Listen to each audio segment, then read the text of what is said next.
सोचो, एक हथियार इतना शक्तिशाली, इतना दिव्य कि देवता भी उसके आगे कांपते थे।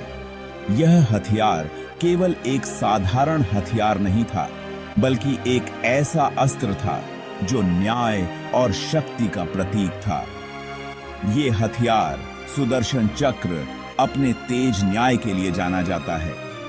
इसकी गति और शक्ति इतनी अद्वितीय थी कि कोई भी इससे बच नहीं सकता था। लेकिन ये एक पूजनीय ऋषि, दुर्वासा ऋषि के पीछे क्यों पड़ेगा?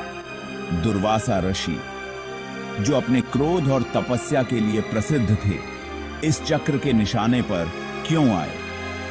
ये कहानी हमें उस समय में ले जाती है जब देवता हुआ करते थे और प्राचीन श्राप दिए जाते थे, जब हर क्रिया का एक गहरा अर्थ और परिणाम होता था, जहां सूरज की तपिश में सम्मान और विनम्रता की परीक्षा होती थी।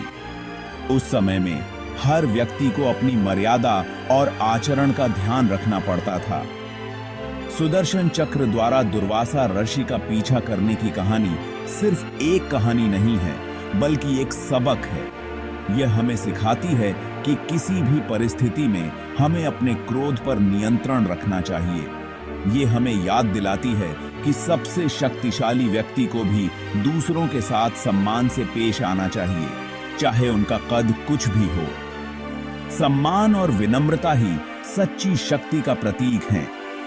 ये अनियंत्रित क्रोध के परिणामों और महान शक्ति के सामने भी विनम्रता के महत्व पर प्रकाश डालती है। यह कहानी हमें सिखाती है कि क्रोध और अहंकार से केवल विनाश होता है। आइए इस मनोरम कहानी में उतरते हैं और इस दिव्य पीछा के पीछे का कारण जानते हैं। इस कहानी के माध्यम से हम प्राचीन समय की उन शिक्षाओं को समझ सकते हैं जो आज भी प्रासंगिक हैं। सुदर्शन चक्र, जिसे अक्सर दांतेदार किनारों वाली सुनहरी डिस्क के रूप में दर्शाया जाता है, सिर्फ एक हथियार से कहीं अधिक है। यह एक अद्वितीय और प्राचीन भारतीय हथियार है, जिसकी डिजाइन बहुत ही जटिल और प्रभावशाली है। इसे भगवान विष्णु की दिव्य शक्ति का प्रतीक माना जाता है, जो बुराई का नाश करने और धार्मिकता को बनाए रखने में सक्षम है। विष्णु के हाथों में यह चक्र एक अजेय शक्ति बन जाता है, जो हमेशा धर्म की रक्षा के लिए तत्पर रहता है। स्वयं भगवान शिव द्वारा विष्णु को दिया गया। कहा जाता है कि यह चक्र विचार की गति से यात्रा करता है और किसी भी बाधा को पार कर सकता है। अपना काम पूरा करने के बाद विष्णु के हाथ में वापस लौटता है। यह चक्र कभी भी अपने लक्ष्य को चूकता नहीं है और हमेशा अपने स्वामी के पास लौट आता है।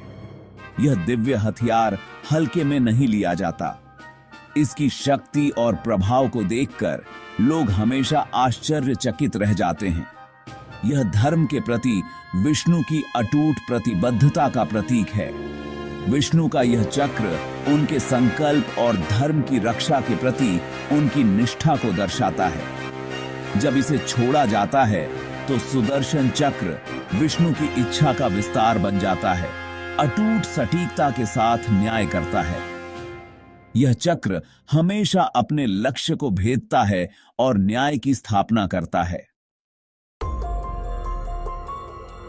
दुर्वासा ऋषि, जो अपने भयंकर गुस्से के लिए जाने जाते थे, हिंदू पौराणिक कथाओं में एक दुर्जय व्यक्ति थे। उनकी उपस्थिति मात्र से लोग भयभीत हो जाते थे। शिव और ऋषि अत्रि की पत्नी अनुसूया के क्रोध से उत्पन्न दुर्वासा के पास अपार आध्यात्मिक शक्ति थी। उनकी तपस्या और ध्यान से उनकी शक्ति और भी बढ़ जाती थी। हालांकि उनका गुस्सा और छोटी छोटी बातों पर भी श्राप देने की प्रवृत्ति ने उन्हें पूजनीय और भयभीत दोनों बना दिया था। लोग उनके क्रोध से बचने के लिए हमेशा सतर्क रहते थे। अपने अस्थिर स्वभाव के बावजूद दुर्वासा शिव के अनन्य भक्त थे। वे शिव की आराधना में लीन रहते थे और उन्हें वेदों और शास्त्रों का विशाल ज्ञान था। वे अपने शिष्यों को भी इस ज्ञान का पाठ पढ़ाते थे। कहा जाता है कि उनका आशीर्वाद अविश्वसनीय रूप से शक्तिशाली था, जो वरदान देने और इच्छाओं को पूरा करने में सक्षम था। उनके आशीर्वाद से लोगों की मनोकामनाएं पूरी होती थीं और वे खुशहाल जीवन जीते थे। हालांकि उनके श्राप भी उतने ही शक्तिशाली थे, जो अक्सर दुर्भाग्य और पीड़ा का कारण बनते थे। उनके श्राप से लोग भयभीत रहते थे और हमेशा उनके क्रोध से बचने की कोशिश करते थे। इस पीछा की कहानी की शुरुआत होती है देवताओं के राजा इंद्र से, जो अपने हाथी ऐरावत पर सवार थे। दुर्वासा ऋषि एक अच्छे मूड में इंद्र को एक विशेष माला भेंट करते हैं, एक माला जिसे स्वयं देवी लक्ष्मी ने आशीर्वाद दिया था। इसे सम्मान के साथ प्राप्त करने के बजाय इंद्र गर्व से अंधे होकर माला को ऐरावत की सूंड पर रख देते हैं। हाथी खुशबू से परेशान होकर माला को जमीन पर फेंक देता है। अनादर के इस कृत्य ने दुर्वासा अशिकीसा जी की शीशीबेज की क्रोधित कर दिया। उन्होंने इंद्र को श्राप दिया कि उनका राज्य अंधकार में डूब जाएगा और उनकी समृद्धि गायब हो जाएगी।